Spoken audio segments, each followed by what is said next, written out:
నిర్మల్లో municipal కార్మికులు ఆందోళన బాట పట్టారు. పెండింగ్ వేతనాలను వెంటనే ఇవ్వాలని డిమాండ్ చేస్తూ ఆర్టీఓ కార్యాలయం ముందు ధర్నా చేశారు.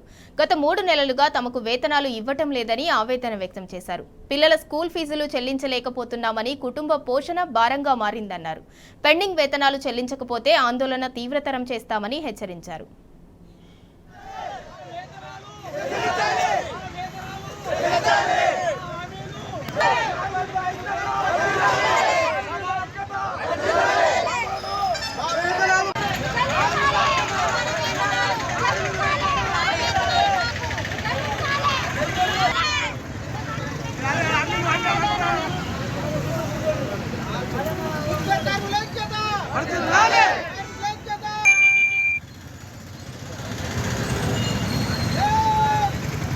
నిర్మల్ మున్సిపాలిటీ నుంచి మాట్లాడుతున్నా. మేకల మల్లేశాను నేను.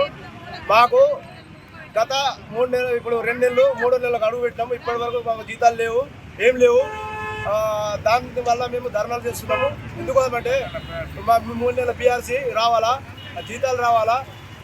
దాని గురించి మేము ఈ సమ్మెకు పాల్గొన్నాము. ఎందుకోసమంటే మాకు 2 నెలల నుంచి అస్సలేవు. మేము ఇప్పుడు మా పిల్లలను చదివించాలంటే కూడా బయటకు తోసిస్తున్నారు వాళ్ళు. ప్రైవేట్ స్కూల్ అలాగని తినడానికి కూడా వాళ్ళ దగ్గర కన్నా పోతే ఒక కూరగాయలు కూడా ఉద్ధరించడం కూడా ఇస్తలేరు. తినడానికి మన బియ్యం కూడా ఒక రేషన్ అది ఇస్తున్నారు. ఇస్తే ఎన్ని రోజులు తింటాం? అది 4 రోజులు తింటాం. తర్వాత కూడా మాకు కావాలి కదా. రేషన్ సామాన్లు కూడా కిరాణం ఇవ్వడం ఇస్తలేరు. మాకు మా జీతాలు మాకు చెల్లించాలి. మన పిఎఫ్ కూడా కట్ అవుతున్నది. 8 నెలల నుంచి కూడా మాకు ఒక రిస్ట్రిక్షన్ జరుగుతుంది. ఒక బాధ్యత అన్నది ఎవరు మనం గుర్తిస్తలేరు. ఇది మున్సిపాలిటీ మరి ఏంది మీరు కానీ మేము దీని కొంచెం మాకు ఫోన్లకు ఇంతకు మొదలు కూడా ఫోన్లకు మెసేజ్ వస్తుండే. ఈ పిఎఫ్ కానీ ఏదైనా కట్ అయితే ఈఎస్ఐ కానీ ఇవన్నీ మెసేజ్ కూడా అసలు ఈ బాధ్యతను గుర్తించి కాకుండా వాళ్ళు అర్థం చేసుకొని మాకు వెంటనే స్పందిస్తే మేము నిరసన సమ్మె విరమిస్తాం. లేకుంటే ఎప్పటిలాగానే ఉద్రిక్తత నడుస్తుంది.